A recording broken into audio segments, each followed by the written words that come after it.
Yesterday, I got a phone call saying that suddenly there's a shortage of raw materials. So the raw material provider is no longer shipping them out. It's a story being told across South Korea after US and Israeli attacks on Iran triggered an energy crisis far beyond the Middle East. Everything is connected in a chain. So rather than just plastic factories being affected, petrochemicals have ripple effects across the entire industry. A ripple that affects everything from automobiles and cosmetics to fertilizer and food, all of which are being hit by the additional impact of rising transport costs, leading to inflation, lowered growth forecasts, and a battered Korean won. 70% of South Korea's oil passes through the Strait of Hormuz off the coast of Iran. Tehran's Revolutionary Guard has effectively closed the waterway as part of the war. It would be advisable to work closely with strategic partner countries to swiftly identify alternative supply routes that do not pass through the Strait of Hormuz. But alternatives will come at a higher price, and they will arrive too late for many. The domestic economy is already extremely bad and has already sunk to the bottom. And if on top of that we face destruction of raw material supply, then factories like ours would have difficulty surviving. Until oil transit returns to normal, all Huang can do is oversee the final order his company can fill on a machine about to fall silent. Jack Barton, Al Jazeera, Seoul. There are growing fears that the war in the Middle East and all the disruption in the Strait of Hormuz will likely have major consequences for global food production. That's because beyond just oil and gas, the region is also a major exporter of fertilizer. Umukusin Sharif explains. The Middle East is known for its vast oil and gas reserves. Now, the abundance of natural gas has spurred another critical industry, one that makes raw materials for fertilizers. Now, several countries in the region export urea, the most widely used nitrogen fertilizer. Nearly half of global food production depends on it, and several crops would fail without it. Now, the region also makes ammonia and phosphate fertilizers.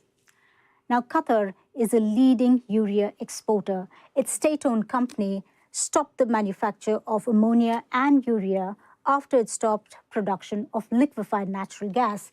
And that happened after Iranian drone strikes on some of its facilities. The Iranian blockade of the Strait of Hormuz is also a big problem, and it's impacting fertilizer supplies. Nearly a third of globally traded urea needs to pass through this critical waterway to reach suppliers.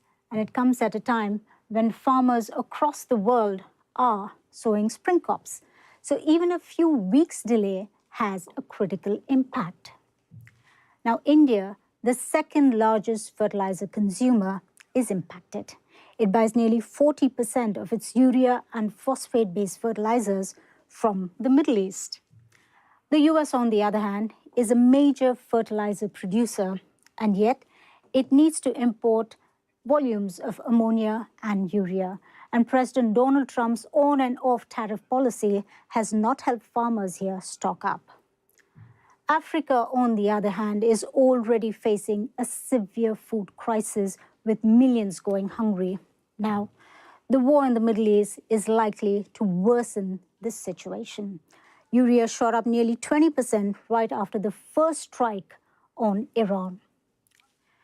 Now, the US and Israel's war on Iran and Tehran's retaliation has far greater consequences than what we are seeing play out at a fuel station near you. Longer the war continues, higher the food prices are likely to be. Australia imports almost 70% of urea, and its farmers are already being hit hard by soaring fertilizer prices. With winter approaching, farmers are under pressure to stockpile as much as they can ahead of sowing season. Daniel Robinson reports from central New South Wales. In today's agricultural market, when fertiliser is available and how much it costs is beyond a farmer's control, so Lachlan Mac Smith is stockpiling everything he can.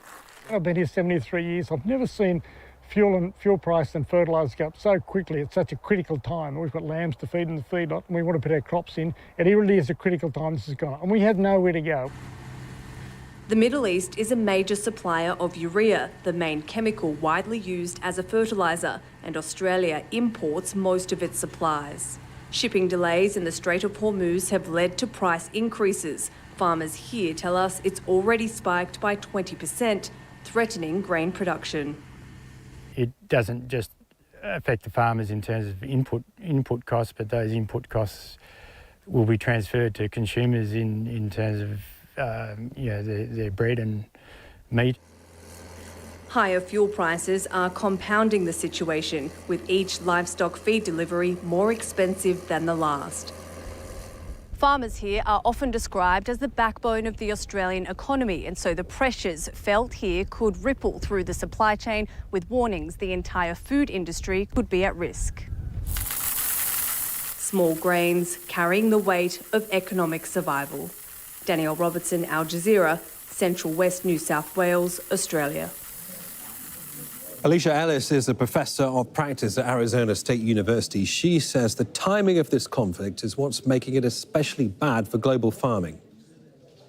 The Persian Gulf is crucially important to both fertilizer production as well as natural gas. And of course, the strait is critical to their distribution, right? But these are also very tightly linked to one another because natural gas both fuels the process, but it's also a key ingredient in the production of synthetic nitrogen. So that's really key. But the big problem that I'm pointing out right now is that timing really matters more than anything. Fertilizer application has to be done soon after planting, and planting has to be done when the weather is right. There's not a lot of wiggle room, right? So the closer that supply shocks are to planting season, regardless of whether it's coming from transportation and distribution or from production, the harder those disruptions are to absorb. 3 weeks is a pretty impressive window in which global markets can adjust, right? The problem is that those windows are, of course, narrow in agriculture. Farmers also have other options, right? You could think about planting something else. You could think about delaying a little bit. You could think about changing your application rates or the type of fertilizer you're using, but all of those are going to have an impact on yield. So there's no way around farmers facing difficult choices in the weeks ahead if it doesn't get better. Switzerland's temporarily closed its embassy in Tehran, but it's pledged to keep an open line of communication between the US and Iran. The Swiss ambassador cited security risks, but promised to return as soon as